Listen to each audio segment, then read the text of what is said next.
আমি আজকে chicken bread role করছি তোমাদেরকে, তোমরা দেখে নাও কেমন ভাবে আমি করছি।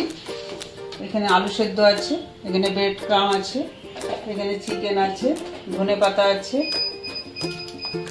রসুন কুচি, আদা কুচি, কাঁচা লঙ্কা কুচি আছে, পেঁয়াজ কুচি আছে।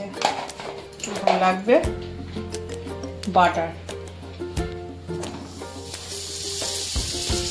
বাটারে আমি রসুন দিয়ে দেবো।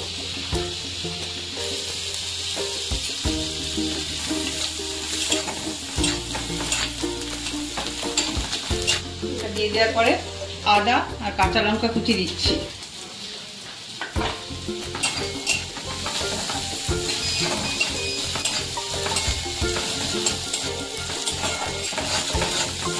বাটার কম হলে একটু দিয়ে দিতে পারো, একটু দিয়ে দিলাম বাটার।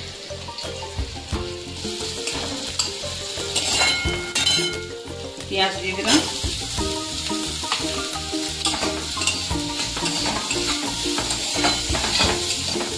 ভালো করে লাল করে ভাজা কোনো প্রয়োজন নেই, এটাকে লাল ভাজা যাবে না। যে আলু আছে, আলুটা ম্যাশ করে রেখেছি, আলুটা দিয়ে দিলাম।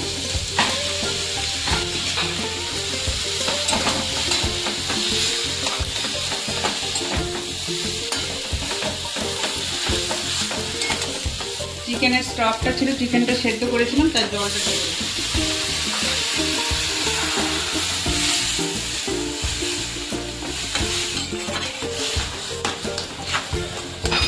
একে একে আমি মশলাগুলো দিয়ে দেবো। লবণ দিলাম,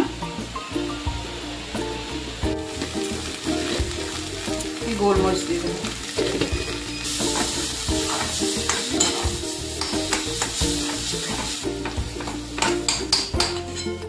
পাউরুটিটাকে দুধে ভিজিয়ে রেখেছিলাম ছেড়ে, এটাকে এবার চটকে নেবো। তারপরে ওই পুরটা এটার মধ্যে ঢেলে দেবো। ধনে পাতা দিয়ে দেবো,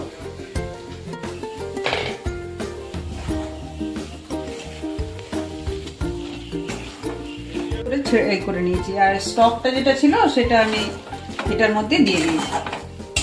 ফেলে দেবো কেন, এটাই তো, ওইটাতে জুসটা পুরো বেরিয়ে এসছে না। আর পুরটা হয়ে গেছে, এই যে পুরটা দিয়ে দিলাম আর ব্রেডের মধ্যে। আর এবার আমি দেব একটু সয়া সস দেবো,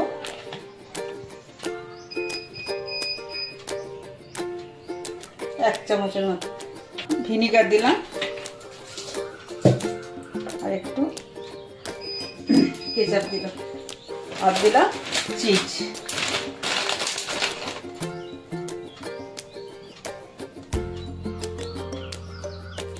এই যে মেখে নিচ্ছি। যদি দেখো এই সময়তে একটু নরম টরম আছে, তাহলে আরো দুটো পাউরুটি তোমরা ছিঁড়ে দিয়ে দিতে পারো। এগুলো করে বানিয়ে রেখে দিতে পারো, সবগুলো না করলেও, পুরোটা না করলেও মাঝে মাঝে বানিয়ে খাবে, 1 মাস 1.5 মাস থেকে যাবে।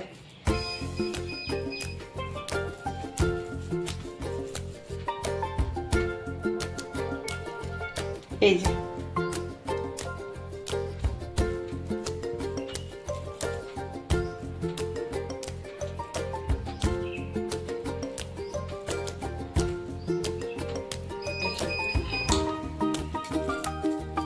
এগুলো সব গড়ে নিয়েছি। এগুলো হচ্ছে সব চিকেনে, আর এটা হচ্ছে ভেজ। তোমরা তো জানো তোমাদের কাকু খায় না চিকেন, তার জন্য এটা ভেজ করেছি, আর এটা আমাদের চিকেন করেছি। তা ভেজটা আগে ভেজে নিই, তারপরে চিকেনটা খাই।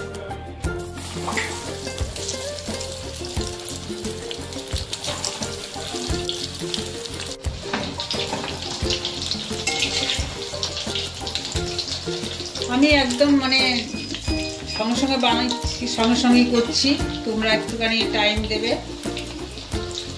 এটা করে রেখে দেবে ফ্রিজে, তারপরে 8 ঘন্টা ফ্রিজে রাখার পরে তারপরে করবে, ব্যাপারটা আরো সুন্দর হবে, মানে করতে ভালো লাগবে। নাহলে তোমাদের আমার যেটা মনে হচ্ছে যে একটু হাতে লেগে যাচ্ছে, লাগিয়ে যাচ্ছে, সেটা লাগবে না।